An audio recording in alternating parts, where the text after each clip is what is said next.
Hello दोस्तों।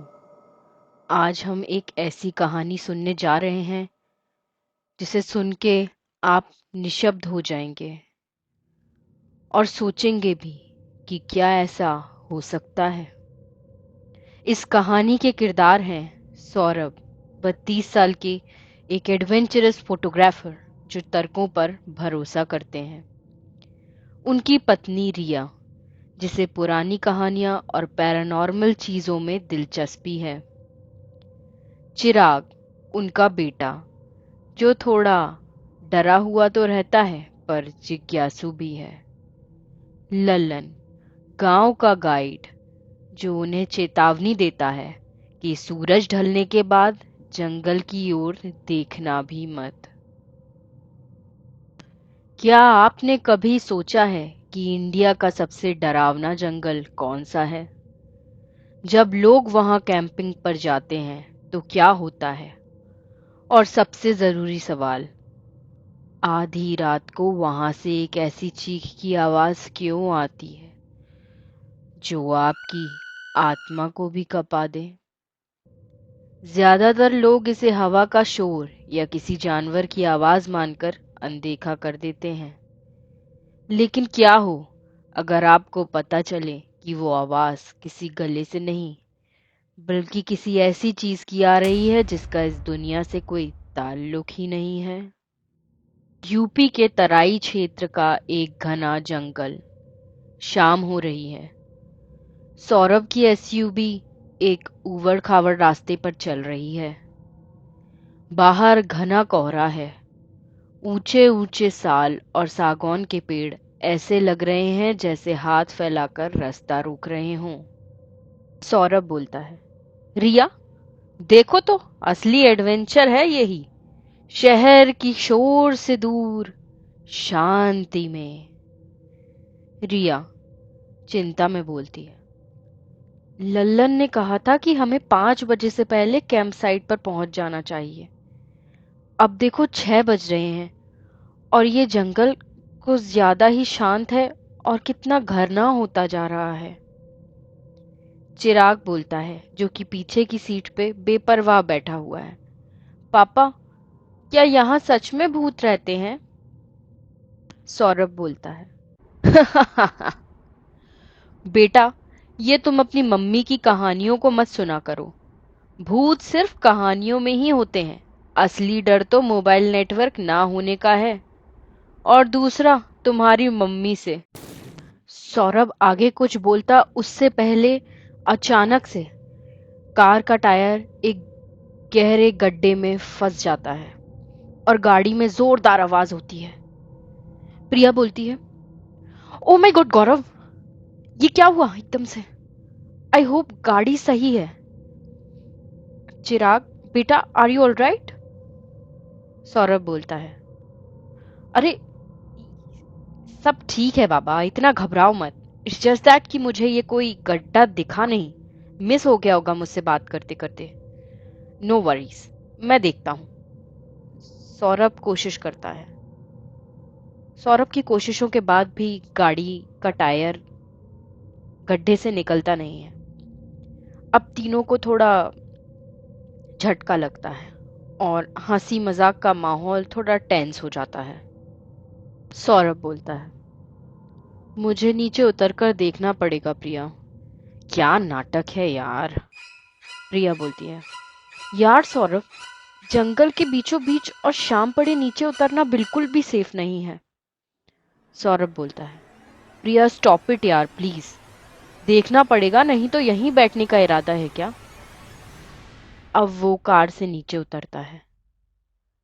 जैसे ही वो कार से नीचे उतरता है, जंगल से एक अजीब सी गंध आती है, सड़ी हुई सूखी पत्तियों की और पुराने सरसों के तेल की महक।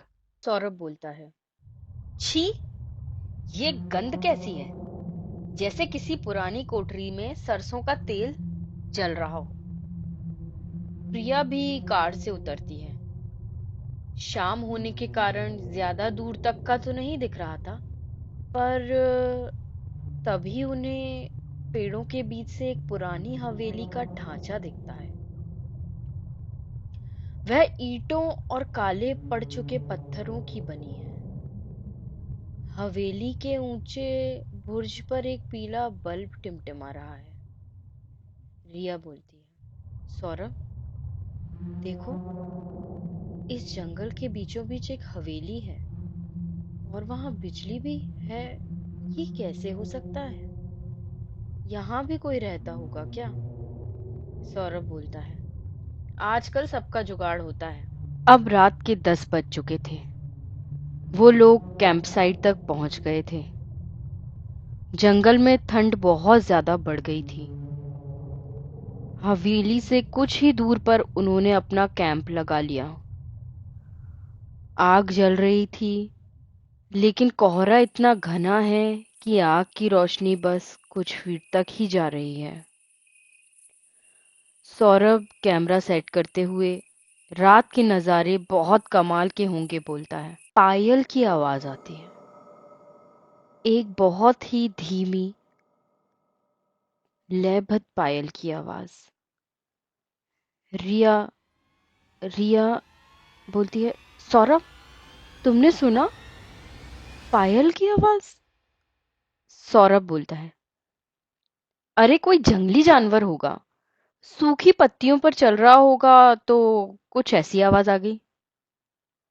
रिया बोलती है, मुझे नहीं लगता ऐसा है। और तुमने कुछ नोटिस किया कि फिर वही सरसों के तेल की गंध बहुत तेज हो गई है? लोग ये बात कर ही रहे होते हैं कि इतने में चिराग अपने टेंट से बाहर आता है। उसका चेहरा थोड़ा पीला पड़ा हुआ था। चिराग बोलता है, पापा, मम्मी, वो टेंट के पास वाले पेड़ पर कोई बैठा है। ये सुनते ही सौरभ हिचकिचाता है और बोलता है, क्या? हाँ पापा, मैंने देखा, कोई कोई बैठा है। सौरभ अपने कैमरे से लेंस को जूम करता है और पेड़ की ओर घुमाता है। पीले टिमटिमाती रोशनी में एक आकृति दिखती है, एक औरत जो शायद उल्टी बैठी थी। उसका सिर उसका सिर उल्टा था, पीछे की तरफ झुका हुआ, और पैर भी उल्टे थे। सौरभ हैरानी से, ओ नो, ये क्या है? तभी एक चीख गूंजती है। यह इतनी तेज है कि चिराग अपनी कान बंद कर लेता है। यह चीख किसी इंसान की लग ही नहीं रही थी। इसमें एक साथ हजारों लोगों के रोने और किसी भारी मशीन के घिसटने का मिला जुला शोर लग रहा था। चीख के बाद एक शांति छा जाती है।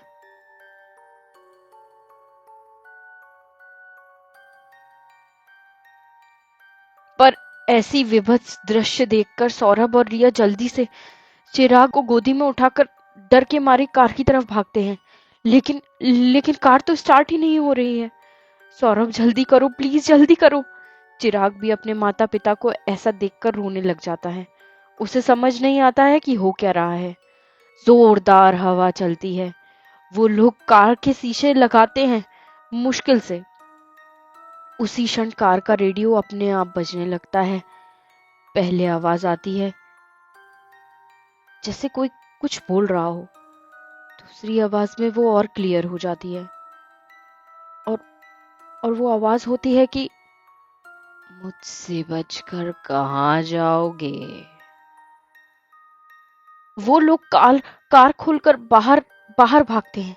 अंधेरे में किसी को कुछ दिख नहीं रहा था, बस एक के पीछे एक दौड़े जा रहे थे। और एक ही चीज दिख रही थी, वो हवेली। वो हवेली जो रास्ते में उन्हें दिखी थी, और उसकी पीली लाइट। उन्हें मजबूरन हवेली की ओर शरण लेनी पड़ती है, क्योंकि जंगल में उन्हें हजारों जलती हुई आंखें दिख रही होती हैं उन्हें घेरे हुए। जैसे ही वो हवेली की भारी लकड़ी का दरवाजा को धक्का मारकर खोलते हैं तो आवाज आती है। अंदर का नजारा तो और डरावना है। फर्श पर सरसों के तेल के दिए जल रहे हैं, हालांकि उन्हें जलाने वाला कोई दिख नहीं रहा है। दीवारों पर पुराने जमाने की तस्वीरें लगी हैं, जिनकी आंखों से लाल रंग सा बह रहा है। रिया बोलती है, सौरभ, हमें यहाँ नहीं आना चाहिए था। देखो, ये सब क्या है? फर्श पर आटे से कुछ अजीबोगरीब नक्शे बने हुए हैं, जैसे कोई तांत्रिक अनुष्ठान किया जा रहा हो। तभी हवेली के ऊपर वाले हिस्से से फिर वही छम छम की आवाज आती। इस बार आवाज भारी है, जैसे कोई लोहे की पायल पहनकर चल रहा हो। अचानक छत पर लगा पीला बल्ब तेज तेज फड़फड़ाने लगता है।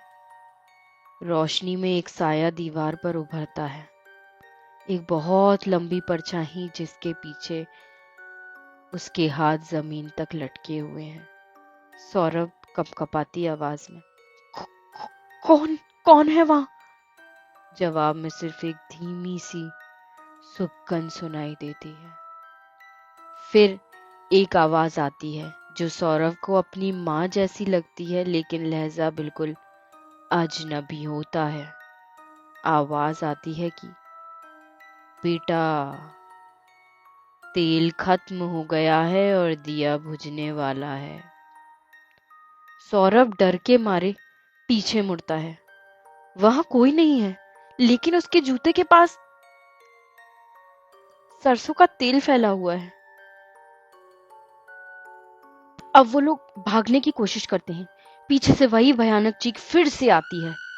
इस बार वह इतनी करीब है कि सौरभ के गर्दन के पीछे ठंडी हवा महसूस होती है। वह किसी तरह फिर जान बचाकर कार तक पहुंचते हैं। अब वो लोग बहुत थक भी गए थे और बहुत ज्यादा डरे हुए भी थे। सौरभ पागलों की तरह चाबी घुमाता है। कार स्टार्ट हो जाती है। वे जंगल से बाहर की ओर भागने की कोशिश करते हैं। प्रिया, प्रिया, तुम ठीक हो? प्रिया बोलती है, हाँ मैं ठीक हूँ, मैं ठीक हूँ। प्रिया अब पीछे मुड़कर देखती है। खिड़की से पीछे मुड़कर देखने पर देखती है कि हवेली गायब हो चुकी है। वहां सिर्फ पेड़ हैं और वही पीला बल्ब हवा में लटका हुआ टिमटिमा रहा है। सौरभ बिना पीछे देखे गाड़ी चलाता रहता है, अब जब तक वो मेन रोड पर नहीं पहुंच जाते। सौरभ और उसका परिवार अब शहर में वापस आ चुके थे, अपने घर पे। सब कुछ सामान्य लगता है। सौरभ उसी शाम अपने हॉल में बैठा उन तस्वीरों को देख रहा था जो उसने जंगल में ली थी। तभी वह एक फोटो को देखता है और थोड़ा सहम जाता है। वह फोटो को जूम करता है। यह फोटो उस पुरानी हवेली के दरवाजे की थी। जूम करने पर उसे दरवाजे के कोने में चिराग का हाथ पकड़े हुए काला साया दिखता है। सौरभ का दिल ये देखते से तेजी से धड़कने लग जाता है। सौरभ बोलता है, रिया, यहाँ आओ, देखो फोटो में क्या है। रिया किचन से आवाज देती है, सौरभ, क्या तुम्हें भी सरसों के तेल के जलने की गंध आ रही है? सौरभ सन्न रह जाता है। तभी हॉल का पीला बल्ब टिमटिमाने लगता है।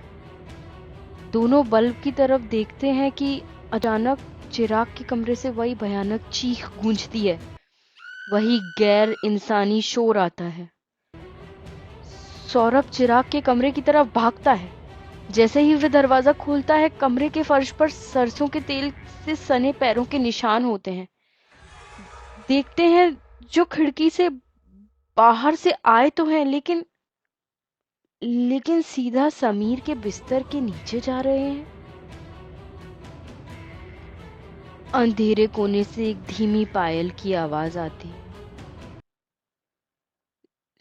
सौरभ अपने कैमरे की स्क्रीन को ऑन करता है। कैमरे के लेंस में उसे अपने ठीक पीछे वही लंबी बिना चेहरे वाली आकृति दिखाई देती है, जिसका हाथ अब धीरे धीरे उसके कंधे की ओर बढ़ रहा है।